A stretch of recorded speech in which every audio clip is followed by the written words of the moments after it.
আসসালামু আলাইকুম, welcome to my YouTube channel. যে যেখান থেকে আমার ভিডিওটি দেখতেছেন ভাইয়া আপুরা, আশা করি সব ভালো আছেন, সুস্থ আছেন। আপনাদের দোয়া আল্লাহর রহমতে আমিও ভালো আছি। আজ রান্না করব সাদা বেলজিয়াম হাঁস। তো এই হাঁসটা খেতে কেমন খেয়ে আপনাদেরকে রিভিউ দেবো, সবাই সাথে থাকেন। তো গতকালকে আমি হাঁসটা বেঁচে দিয়েছিলাম। তো হাঁসটা এই যে গরম পানিতে ভালো করে চুবিয়ে নিছি। এখন পশমগুলো ছাড়িয়ে নিব। একা একা হাঁস বাছা কিন্তু খুবই বিরক্তকর, কারণ আমাকে সাহায্য করার মতন কেউই নাই ঢাকা আমার বাড়িতে। তো যাই হোক, কোনো মতে আদা বাছা করে নিছি। এখন চামড়াটা ছাড়িয়ে ধুয়ে দিব, পরে মা আসলে মাকে দিয়ে বাছিয়ে নিব। তো এখন হাঁসটা আমি চামড়াটা কেটে নিতেছি। আমার শক্তি থেকে হাঁসের চামড়া শক্তিটা অনেক বেশি, কারণ আমি টেনেও ছিঁড়তে পারতেছি না। যেমনি হোক চামড়াটা আমি ছাড়িয়ে নিছি, প্রথমে পিস পিস করে কেটে ধুয়ে নিছি। এখন ছোটো ছোটো টুকরো করে কেটে নিব। ওই যে গতকালকে হাঁসটা পরিষ্কার করে ধুয়ে দিয়েছিলাম, তো আমি 2 ভাগ করে নিছি। এই যে অর্ধেক রান্না করার জন্য নিয়ে নিছি। হাঁসের মাংসটা দেখতে কিছুটা গরুর মাংসের কালার মতন।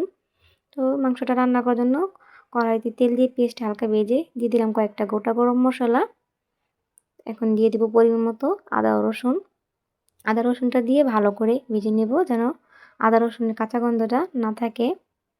এখন দিয়ে দিব পরিমাণ মতো হলুদের গুঁড়া, মরিচের গুঁড়া ও পরিমাণ মতো লবণ। দিয়ে দিব সামান্য ভাজা জিরার গুঁড়া।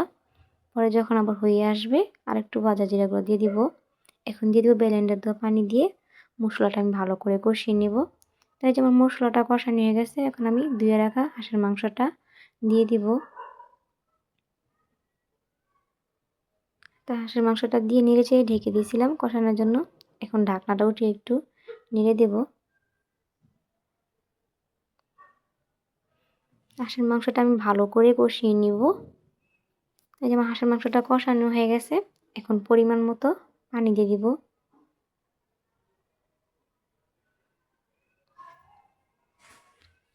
তো আমার ছোট ছেলেকে খাওয়ানোর জন্য 2টা আলু দিয়ে দিয়েছিলাম।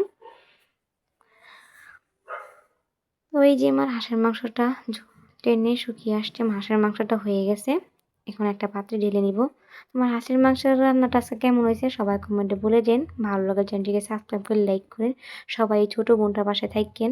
আর হ্যাঁ, আর এই হাঁসের মাংসটা খেতে বাকি অন্য হাঁসের মতনই, কিন্তু একটু অন্য ভিন্ন, খেতে খুবই মজা ও নরম ছিল মাংসটা। তারা ভালো থাকেন, সুস্থ থাকেন। আল্লাহ হাফেজ।